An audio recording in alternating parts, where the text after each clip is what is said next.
Sobrang hirap actually. Unang-una na lang, malayo ka sa pamilya. Pangalawa, hindi mo hawak yung oras mo. Kahit hindi mo gustong pumasok, kailangan pumasok. Pag nagkakasakit ka, walang mag-aalaga sa'yo. Yung tipong mag-isa ka talaga. OFW for the past 30 years. I was in Saudi Arabia, but then pumunta ako sa Dubai kasi talagang wala eh. Yung hirap na hindi mo kasama yung pamilya mo, yung hirap na nagpapagod ka, nagpupuyat ka, gumigising ka na maaga na hindi mo nakikita yung mga taong pinaglalaanan mo ng effort para matulungan mo kasi lahat sila nasa Pilipinas. In reality, sa Pinas, mahirap kumuha ng trabaho kasi hindi maganda yung natapos ko. So, nagtry ako maging OFW para matulungan ang family ko sa Pilipinas, parents ko, tapos family ko. And during that time, sa pagiging OFW ko for 8 years, halos ganun ang nangyayari. Batang mahirap, talagang literal na taga-squatter, batang palengke. So, mahirap ang buhay. So, kailangan lumabas ng bansa kasi walang opportunity sa Pinas. For the past 19 years, wala akong naipon. Pag tinitingnan ko yung account ko, nakakahiya. So, kung ganun pa rin ang gagawin ko, well, after 19 years ulit, ganun pa rin. Wala pa rin akong maiipon. Ang sahod ko, 1,400 lang bilang gasoline boy. Pero yun, medyo ginawan ko pa rin siya ng paraan, naniwala lang sarili ko na kaya ko mag-stay dito. Dahil po sa mga pangarap sa buhay, ako lang po yung inaasahan ng pamilya ko. So kaya po nag-abroad talaga. At isang opportunity din na naka-OFW ako, nandito po ako sa Abu Dhabi. Gusto mong magpahinga pero hindi pwede kasi kailangan. Magkasakit ka, kailangan mong magtrabaho. Pinakamahirap kasi yung mararanasan mo rito, yung hindi mo kasama yung pamilya mo. Which is the most important talaga yung family. Kasi sila yung nagbibigay sa'yo ng motivation para mag-abroad ka. Nagbabiyahe ka ng 4 na oras para lang sa isang way. Dumarating ako sa bahay ng mga alauna na wala ka ng lakas para pa kumain. At kinabukasan, alas 7 ng umaga, kailangan tumayo at pumunta na ulit sa opisina para sa trabaho. Yung struggle na mag-umpisa ka rito as expat, wala kang kakilala, malayo ka sa kamag-anak mo. Pag nagkasakit ka, solo mo lang yung sarili mo. And this is it. This is Uno. Sobrang ganda. Dito tayo magkakaroon ng time freedom at saka financial freedom. Sa 22 years ko, ganon. Maniwala ka, ngayon lang nagkaroon ako ng pag-asa. Yung na-achieve ko sa Uno in 1 year, nasabi ko ngayon pala ako simulang mag-umasenso eh. Para bang yung pangarap ko 22 years ago, pangarap lang pero ngayon natupad eh. 22 years ago, dala ko pangarap pero tumagal, nanatiling pangarap. Natupad lang at nagsimulang matupad nung mag-Uno po ako. Sa Uno kasi, hindi lang yung sarili mo ang mababago. Tapos yung mga taong nasa paligid mo, pwede mo silang tulungan.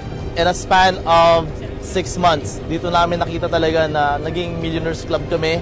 At hindi namin ina-expect. Extra income lang naman eh. Yun lang ang ina-expect namin.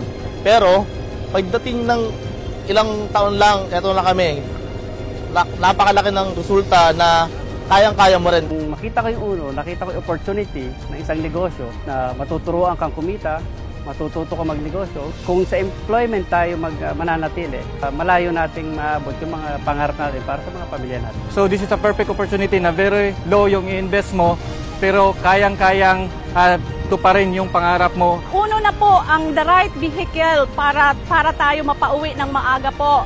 Importante po ay tulong-tulong po tayong makamit po yung mga pangarap natin.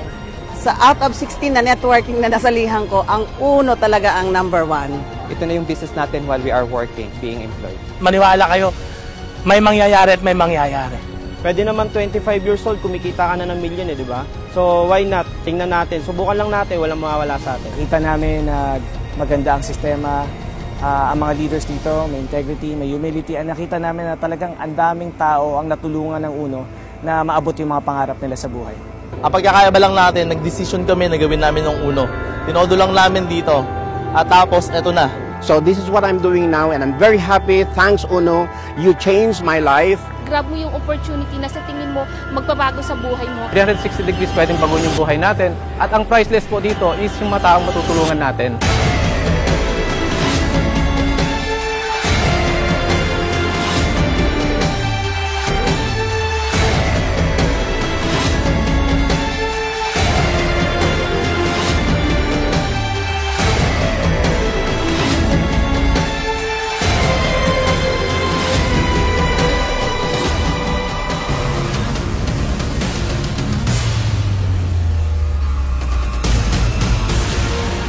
God will provide.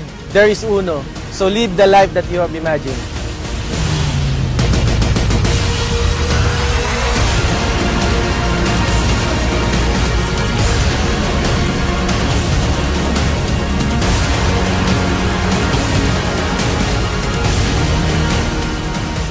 Uno.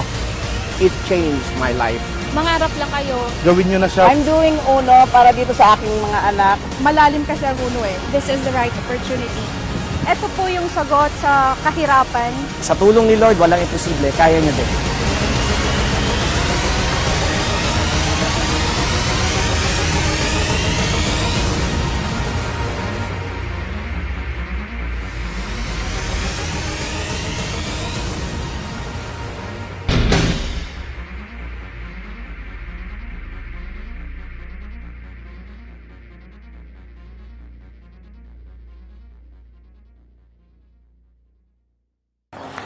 Grabe, natapos na ang kauna-unahang Formula 1 sa International dito pa sa UAE, here in Dubai. Pero kulang yan pag hindi tayo nag-jump shot, di ba?